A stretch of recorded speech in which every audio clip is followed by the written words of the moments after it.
দুর্বল ব্যক্তির প্রতি রাসূল বলেছে তুমি সহানুভূতি দেখাও, তার প্রতি তুমি কঠোর হইও না, তার প্রতি তুমি মায়া দেখাও। যাকে তুমি দান করবা, দান করার পরে আপনি দেখেন, একটু আপনি লজিক দেখেন, সিস্টেমটা দেখেন। নবী সাল্লাল্লাহু আলাইহি ওয়াসাল্লামের বলছে তুমি যখন দান করবা, তুমি একজনকে দান করলা, দান করলে কি হয়, যাকে তুমি দান করলা সে একটু ছোট হয়ে যায়, ঠিক না? ঠিক না? আপনার কাছে একটু ছোট হয় না? ছোট হয়। এই জন্য সিস্টেম কি, নিয়ম কি বলে, তুমি দান করার পরে তার সাথে তুমি কিছুক্ষণ ভালো আচরণ করবা, ভালো ভালো কথা বলবা। কেন? তাকে তুমি বুঝাইবা তুমি আমার চাইতে ছোট না, তুমি আমার চাইতে ছোট না। আপনি ভালো করে বুঝেন, যাকে আপনি দান করেন সে একটু হয়ে যায়, করজোর হয়ে যায়, ছোট হয়ে যায়। এই জন্য নবীজির শিক্ষা হলো তুমি তার সাথে কিছুক্ষণ কথা বলো, তাকে সাহস দিয়ে কথা বলো, সুন্দর সুন্দর আচরণ করো, যেন সে বুঝতে পারে না এই লোক তো আমাকে দান করে ছোট করে নাই, আমাকে ছোট মনে করে নাই।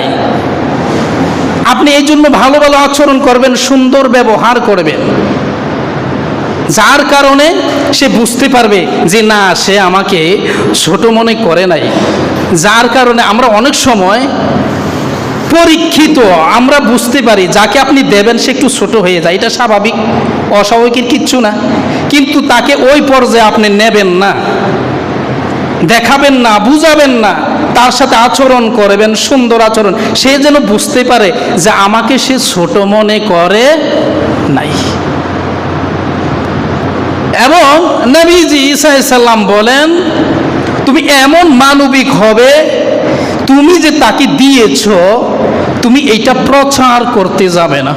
কি করতে যাবে না? প্রচার করতে যাবে না। এখানে তুমি মুছে দাও। এমন কিছু ব্যক্তিকে তুমি দান করলা, এমন কিছু ব্যক্তিকে তুমি দিলা, যেই ব্যক্তির ব্যাপারটা তুমি যদি অন্য কারোর কাছে প্রচার করো তাহলে তার যতটুকু সম্মান আছে, সে তার পর্যায় থেকে তার একটা সম্মান আছে।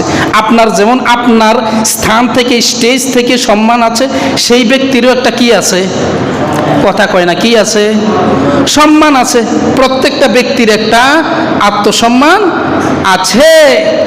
সেই কারণে তুমি এখানে তাকে ক্ষমা করে দাও, অর্থাৎ ক্ষমা মানে মুছে দাও, এখানে শেষ করে দাও। তুমি এটা অন্য কারোর কাছে বলতে যাইও না যে আমি তাকে দিয়েছি, করেছি।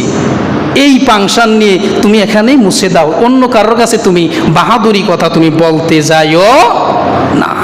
কিন্তু তুমি যে দিয়েছ এইটার উত্তম প্রতিদান অবশ্যই তুমি খেয়াল রাখবে। হে মানুষ, তুমি কিন্তু এই যে তাকে দিয়েছ এইটার উত্তম প্রতিদান কিয়ামতের ময়দানে আল্লাহ তাআলা তোমাকে উত্তম প্রতিদান দান করবে। সুবহানাল্লাহ পড়ে। আপনি কি ভাবছেন ভাই আপনার জন্য নাই? অবশ্যই আছে। আপনি যে দিয়েছেন এটার জন্য আল্লাহ আছে তো। আপনি যখন দিবেন, কাউকে দান করবেন, কারোর প্রতি আপনি মানবতা করবেন, কোনো দুর্বল ব্যক্তির উপর আপনি সহানুভূতি দেখাবেন, সেইটার জন্য উত্তম প্রতিদান আল্লাহ তাআলা রেখেছেন কিয়ামতের ময়দানে।